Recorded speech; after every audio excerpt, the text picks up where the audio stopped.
Assalamualaikum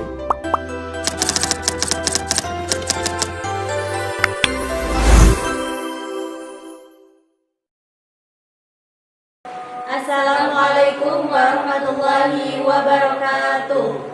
Kami dari kelompok 1 akan menyampaikan materi terkait taksonomi Bloom. Saya Cindy Amatia Putri. Saya Hanum Karno. Saya Ibnu Aulia Rahma. Saya Nisa Nurul Hikmah. Dan saya M. Irfan Abdul Aziz Al-Habsyi.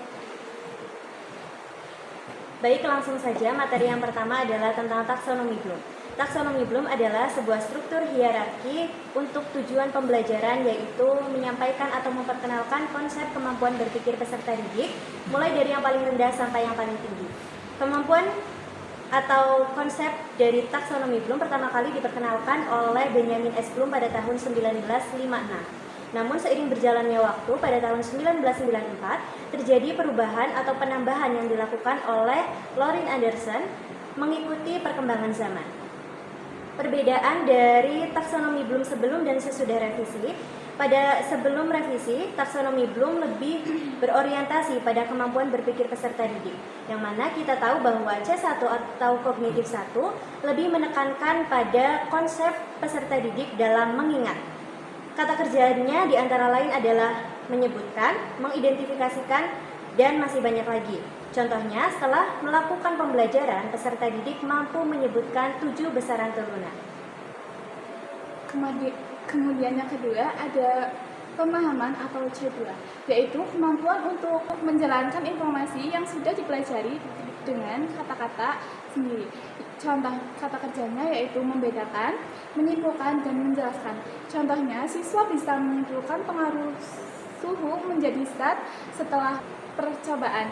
Kemudian yang kedua ada penerapan atau C3, yaitu kemampuan untuk menggunakan pengetahuan yang sudah dipelajari dalam situasi baru. Contoh kata kerjanya yaitu menghitung, menggunakan, dan memodifikasi. Contohnya, siswa bisa menghitung gaya pada pompa hidrolik setelah penjelasan.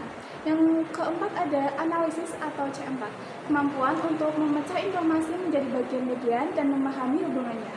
Contoh kata kerjanya yaitu membedakan, membuat diagram, dan menjabarkan. Contohnya, siswa bisa menjelaskan perbedaan dan 2 jenis gelombang setelah percobaan. Selanjutnya ada sintesis atau C5, yaitu kemampuan dalam mengkombinasikan nilai-nilai ke dalam satu kesatuan atau struktur yang lebih besar. Kata kerjanya ada memprediksi, menciptakan, memformulasikan, dan mendesain. Contohnya, setelah bekerja kelompok, siswa dapat menciptakan teropong sederhana dengan baik. Selanjutnya ada evaluasi atau C6, yaitu kemampuan dalam penilaian dan membuat aturan mengenai nilai-nilai suatu gagasan, metode, produk, atau benda. Kata kerjanya membuat kritik, membuat penilaian, dan membuat evaluasi. Contohnya, dengan ketentuan yang telah ditetapkan, mahasiswa dapat membuat penilaian terhadap pembelajaran fisika lingkungan dengan baik. Selanjutnya ada taksonomi Bloom setelah revisi tahun 2001. Revisinya dilakukan oleh Lorin Anderson yang mencakup kemampuan kognitif saja, meliputi perubahan dari kata lama, dari kata benda menjadi kata kerja, yang untuk lingkup seluruh level taksonomi. Perbedaannya itu untuk seluruh level, namun tetap sama urutannya dari yang terendah hingga yang tertinggi.